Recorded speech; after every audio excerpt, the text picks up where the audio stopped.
అన్ని దానాల్లోకెల్లా అన్నదానం మిన్నానే సదుద్దేశంతో ఇప్పటి వరకు ఉప్పల్ నియోజకవర్గంలో సుమారు 10-15 అన్నదాన కార్యక్రమాలు నిర్వహించాను అని సోషల్ వర్కర్ సోమా భావన్ గౌడ్ తెలిపారు. అందులో భాగంగా చిలకానగర్లోని టీం గరుడ యూత్ అసోసియేషన్ ఆధ్వర్యంలో నిర్వహించిన గణేశునికి ప్రత్యేక పూజలు నిర్వహించి అన్నదాన కార్యక్రమాల్లో పాల్గొన్నారు. ఈ సందర్భంగా భావన గౌడ్ మాట్లాడుతూ యువతపై విఘ్నేశ్వరుని ఆశీస్సులు ఎల్లవేళలా ఉండాలని కోరారు. గరుడ యూత్ అసోసియేషన్ సభ్యులు ప్రతి సంవత్సరం ఇలాగే వినాయక నవరాత్రి ఉత్సవాలు జరపాలని అన్నారు.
మన హిందూ ధర్మం ప్రకారం ఆ భగవంతుడు మనకి అన్ని వేళ అండగా ఉండి మనల్ని నడిపించాలని కోరుకుంటున్నాను.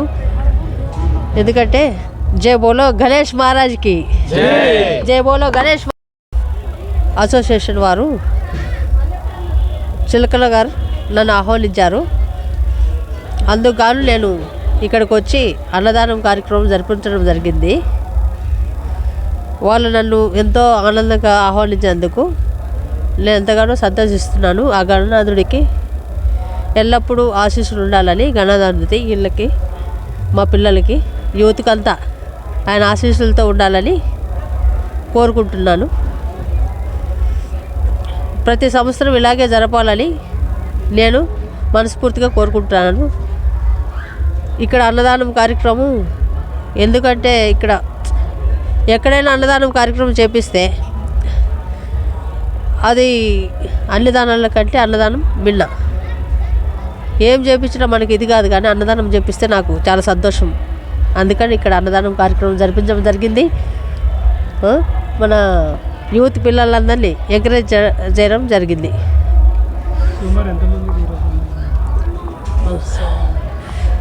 700 మందికి చేయించామండి ఈరోజు. నాచారం పరిసర ప్రాంతాల్లో ఇప్పటివరకు ఎంతమందికి అన్నదాన కార్యక్రమం పాల్గొన్నారు?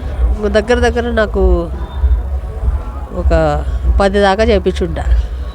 నాచారంలో ఎర్రకుంట, నాచారం రాఘవేంద్ర నగర్, ఇంకా అక్కడ బాబానగర్ ఇవన్నీ కలిసి చేయించాను.